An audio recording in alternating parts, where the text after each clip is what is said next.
Ito mga idol, siya ay sinasabing underrated star na naglaro sa liga ng NBA. Sa ganda ng kanyang nilalaro noon, bakit hindi man lang siya nakasama kahit isang beses sa NBA All-Star? Mahusay naman talaga ang mamang ito mga idol, hindi nga lang masyadong na-appreciate ang kanyang laro. Pero grabe din ang laro nito mga idol, wala itong takot na dinadakdakan ng harapan ng mga kalaban. Tumitira pa sa labas, hindi lang yan dahil two-way player din ang mamang ito, na pati sa kanyang depensa ay maraming pinapahirapan ito. Kaya naman sa kanyang kayang gawin ay mapapaisip ka talaga kung bakit hindi na-appreciate ang kanyang laro noon. Kaya sa video natin ngayon ay ating pag-uusapan ng kwentong basketball ng one-time NBA champion na si Richard Jefferson. Isa nga ba siyang underrated star? Kaya tara mga idol, diretso na tayo.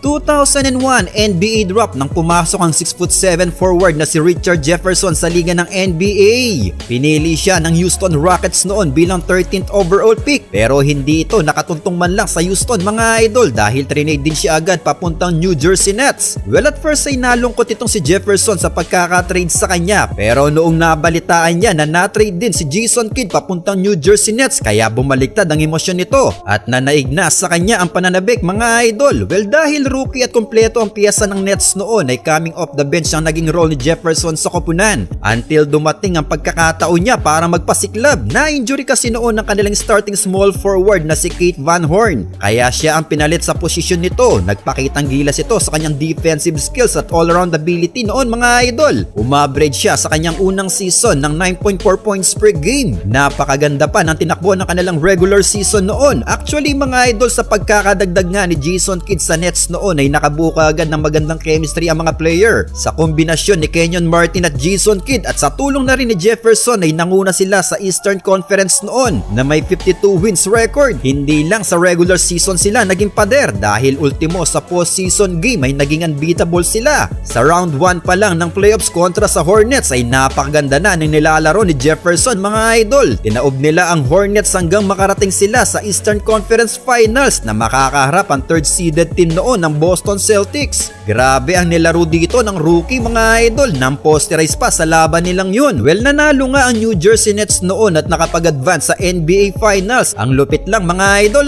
sa unang season pa lang niya ay finals appearance agad ang naranasan ni Jefferson. Nakaharap nga nila sa finals noon na naghahari noon sa liga ang Los Angeles Lakers, ang tambalang Kobe at Shaq. Sa finals na yon ay pinosterize pa nga ni Jefferson si Kobe noon mga idol, pero ang malungkot na kwento lang sa serie nilang yun mga idol ay hindi sila nakatikim ng panalo. Nawali sila ng Los Angeles Lakers nang walang kahirap-hirap. At dahil sa pinamalas na husay ni Jefferson sa kanyang unang season ay nakuha niya ang tiwala ng koponan. Siya na ang nilagay noon bilang starter at trinade na lang si Kate Van Horn. Nagpatuloy ang pagiging top contender ng Nets noon mga idol. Sa pagkakadagdag pa ni Mutombo sa kanila ay lalong naging kumpleto ang kanilang piyesa dahil may inaasahan sila sa ilalim ng court. Umangat naman sa almost 16 points per game at 6.4 rebounds per game ang inaambag ni Jefferson sa koponan. Well, pagdating ng playoffs ay halos maging unbeatable ng Nets. Nakatikim lang sila ng 2 talo sa kanilang playoff run sa round 1 pa. Dahil pagdating ng semifinals at Eastern Conference Finals mga idol ay winalis lang nila ang Boston Celtics at Detroit Pistons. Well, fan favorite nga ang Nets noon para sa kampyonato. Muli nga silang nakarating sa finals na yon. Ngunit dahil tinalo ng Spurs ang Lakers sa semifinals, kaya ang San Antonio Spurs ang kanilang makakabakbakan sa NBA Finals na ito. Well, maganda ang kanilang naging bakbakan noon. Inaasahan itong si Jefferson lalo na sa mga second chance points. Pero hindi pa rin pinalad ang Nets noon mga idol. Umabot lang hanggang Game 6 ang serye at sa pangalawang pagkakataon nila sa finals ay muli nga silang nabigo.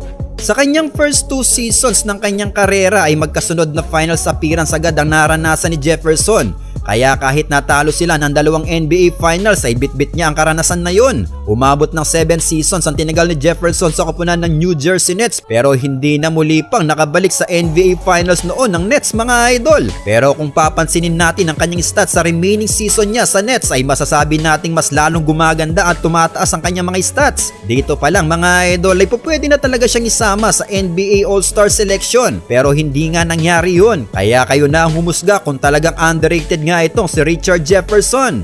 Well, 2007-2008 season ang kanyang huling season na sa koponan ng New Jersey Nets. Dahil after ng season na ito ay nabuwag na ang kanilang roster na natrade na din noon si Jason Kidd. At siya naman ay natrade din at napunta sa koponan ng Milwaukee Bucks. Maganda pa rin naman ang kanyang nailaro sa Bucks noon. Sa kanyang 82 games played ay umaverage pa din ito ng almost 20 points per game. Pero wala na nga lang siyang nakakatulong para kumamada sa opensa. Kaya natapos ang season na yun ay nabigo silang makapag-qualify sa playoffs. Isang season lang ang tinagal ni Jefferson sa Milwaukee Bucks dahil trinade din agad siya papuntang San Antonio Spurs kapalit ni Bruce Brown at Kurt Thomas. Gaya ng inaasahan sa kanya ng Spurs ay pinapamalas pa rin ni Jefferson ang kanyang husay sa pagiging two-way player. Both offense and defense ay napapakinabangan siya. Naposteris pa nga niya dito noon ang big man na si Greg Oden mga idol. Ngunit sa kanyang dalawang full season sa koponan ng Spurs ay hindi siya pinalad na makabalik sa finals. Kaya sa kalagitnaan ng 2011-2012 season nang itrade na siya ng Spurs papuntang Golden State Warriors. Ngunit dahil sa edad niyang 32 anyos sa season ito mga idol ay nagkakasunod-sunod na rin ang kanyang mga injury. Ito na rin ang masasabi nating downfall ng kanyang karera mga idol. Bumaba na ang kanyang minuto sa loob ng court at coming off the bench na lang din ang kanyang naging role. Sa kanyang huling season sa Warriors ay umaverage na lang ito ng 3.1 points per game in 56 games played. Ang malungkot na kwento pa ay hindi niya inabot ang dynasty ng Warriors mga idol dahil sinama siya sa ititrade kaya napunta nga siya noon sa koponan ng Utah Jazz. Ito ay sa 2013-2014 season. Well, dito sa Utah mga idol ay binalik pa siya sa starting role. Nakabuo pa nga siya dito ng 82 games played na umaverage ng 10.1 points per game pero mahina talaga ang roster ng Jazz noon kaya hindi rin sila nakapag-qualify sa postseason game. Well, natapos ang kanyang kontrata sa koponan ng Jazz pero hindi na siya nanatili pa rito dahil sa sumunod na season lang na makapirma pa siya ng veteran minimum contract sa Dallas Mavericks. Well, 35 years old na siya dito mga idol at talagang pahina na rin ang kanyang laruan. Hindi pa rin siya pinapalad na makabalik nga sa finals noon dahil hanggang semis lang ang inabot ng Dallas. Pero sa sumunod na season lang nang bigyan naman siya ng veteran minimum contract ng Cleveland Cavaliers. Well, heto na ang kanyang pinakahihintay mga idol. Well, kahit hindi na siya ganun ko-explosive maglaro at malayong malayo na ang kanyang prime na laruan. Pero ito naman ang pagkakataon niya para makaranas ng kampyonato sa liga. Memorable ito sa kanya mga idol dahil history ang ginawa ng Cavs noon dahil sa comeback win nila kontra sa Golden State Warriors. Kaya nakuha nga niya dito ang kanyang kaisa-isang kampyonato sa kanyang karera. Nanatili siya sa Cavaliers ng isa pang taon. Nakarating pa nga sila muli sa NBA Finals na yon pero niresbakan nga sila ng Golden State Warriors. 2017-2018 season ang kanyang huling season na sa liga ng NBA. Nakalaro pa siya sa Denver Nuggets sa edad niyang 38 years old. 20 games lang ang kanyang nailaro dito pero hindi na pinalad na makapag-qualify ang Nuggets noon sa playoffs. Kaya after ng season na yon ay tuluyan na nga siyang nagretiro sa liga ng NBA. Well, kayo mga idol, ano ang masasabi nyo sa naging karera ni Richard Jefferson sa liga ng NBA?